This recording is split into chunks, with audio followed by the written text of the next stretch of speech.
অনেকে আছে ক্ষমা করতে চায় না, কঠিন হৃদয়, পাথরের মতো শক্ত হৃদয়, মাফ করতে চায় না কাউরে।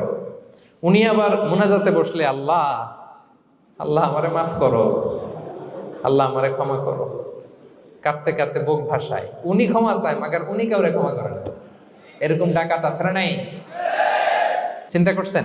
উনি ক্ষমা চায় আল্লাহর কাছে, কিন্তু উনি ক্ষমা করে না। প্রিয় ভাইরা, ক্ষমা করুন। যে ক্ষমা করে সে ক্ষমা পায়।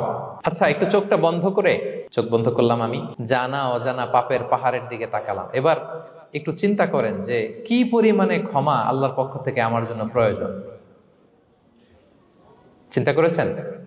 এবার চোখ খুলুন, পাপের পাহাড়ের দিকে একটু তাকান। আপনার আপনার জানা অজানা যে পাপের পাহাড়, তাকান এবং ভাবুন এগুলোর জন্য কি পরিমাণে ক্ষমা আল্লাহর পক্ষ থেকে আপনার দরকার, প্রয়োজন।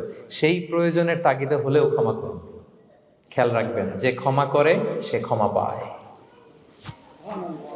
যে অন্যকে ক্ষমা করে না সে ক্ষমা পায় না।